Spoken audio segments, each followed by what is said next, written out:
With 7 Ripple partnerships, we would be looking at $1,300 per XRP token, with 57 billion in circulation if those banks choose to add their value to the chain on the XRP ledger utilizing the current supply. I would like to review which banks these are. Additionally, keep in mind that there are only 7 partnerships. We're not referring about the hundreds of others that Ripple has available. Let's get right to the point. You'll be familiar with many of these collaborations, but reading through the details like this could help you better appreciate what excites me about this, okay? Let's start with Bank of America, which has $7.8 trillion in cash under control in addition to roughly $2.5 trillion in assets inside the bank. The value of the $7.8 trillion in bank accounts will eventually be transferred to the blockchain, as we believe, as currency moves digitally down the network.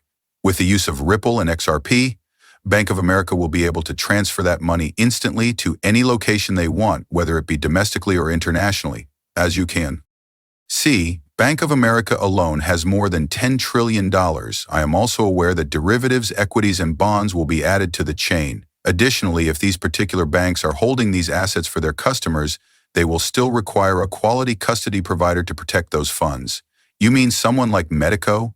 They use the best technologies available for that purpose. Ripple picked them up for that reason. They realized that custody was the one aspect of their business that they were lacking.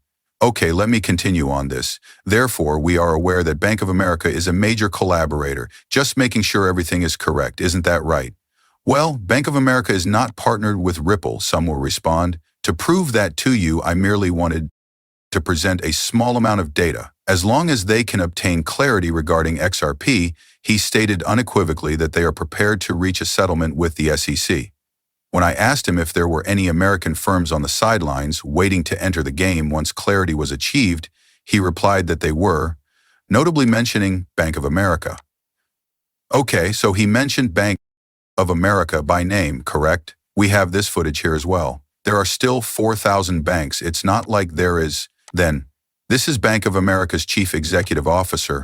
Although I won't show the entire footage, he says something that is extremely significant to the goal of this video. Take this industry's disaggregation as an example. However, let me ask you a different question. Becky had one back in Washington, but we only had Brian Armstrong sitting in your seat when it came to crypto. Of course, there is a great deal of enthusiasm about cryptocurrency. For the most part, the banking industry has avoided cryptocurrency. Considering President Trump's fervent support for cryptocurrency, if we had this discussion in a year or two, do you think Bank of America will be fully engaged in the cryptocurrency space? All said, Bort. Since the vast bulk of our money is already moved digitally, I would distinguish between this type of cryptocurrency and stable assets and digital money movement. Both our businesses and consumers do. Therefore, the question is, what are the essential business practices to transfer a different kind of money? The banking system will hit hard on the transactional side of it, a non-anonymous, transactional, verified, etc., because we have to, because it's just another way our customers are going to own the market if the regulations are implemented and make it a legitimate thing that you can actually do business with. G is the other item we are discussing. Isn't that right?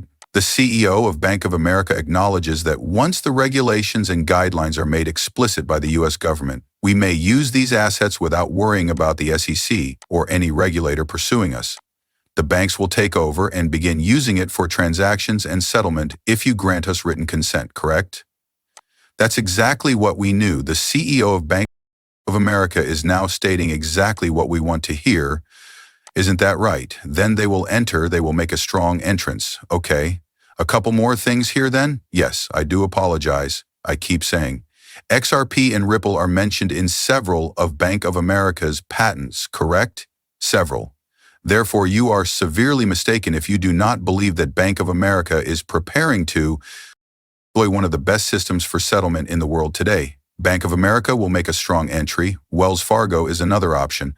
1.7 trillion is managed by Wells Fargo.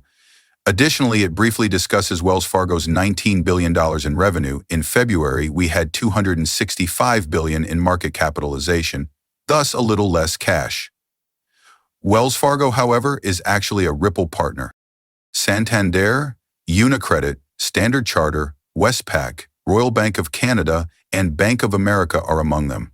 For this review, I didn't even use the majority of these banks. I didn't. Thus, banks such as Merrill Lynch, well, since Merrill Lynch is a division of Bank of America, I should have used them as well. Santander, Royal Bank, Canada, Westpac, UniCredit, and Standard Chartered. Correct? Everyone is involved here. I'll just show you what comes next. SWIFT was given to us. This SWIFT Sites article discusses Wells Fargo. I take is that Wells Fargo is utilizing Ripple to examine the region. You have this too. Well-known banks such as Wells Fargo will permit both cryptocurrency and fiat to exit simultaneously. Here are a few more details to help you connect the dots.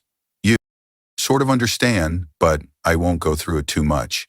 Bank of America and Wells Fargo are preparing. Here's a video as well. This was just a few days ago. I'm happy I put this off. This is something I've been working on for a while. 4 days have passed. Daniel Avila, a former global remittance vice president at Bank of America at Wells Fargo, offered commentary on cryptocurrency and Ripple rails. Let's get started. Then, should they launch a new rail or interact with the current local payment infrastructure? Correct. That is essentially the classic closed-loop or open-loop system. I believe there are likely many different viewpoints on that. Yes, I believe that was the promise made by blockchain firms such as Ripple. When they first started, that was their goal. Additionally, I believe that such kinds of attempts have slowed down somewhat as a result of the cryptocurrency events of the previous year. Fintechs still have a greenfield opportunity to enter that market nevertheless. Furthermore, I don't believe there is a definite lead at this time. An enormous potential exists. Making the push and putting in the work to make it happen will require substantial financial resources and most likely some interaction between banks and big corporations. Fintechs, put up the effort and see it through. We anticipate it. You have BNP Paribas as well. They have over 1.34 trillion euros under control. Additionally, prior to the breakup in 2020, real estate and asset management totaled 616 billion. They simply have a large portfolio here. They have 272 billion in insurance and about $456 billion in asset management. Additionally, we are aware that BNP Paribas is a Ripple partner. This is merely some documentation and several connections. They have been here for a while. Here are some additional items. Earthport, which is Ripple, is a partner of BNP Paribas, correct? The same business that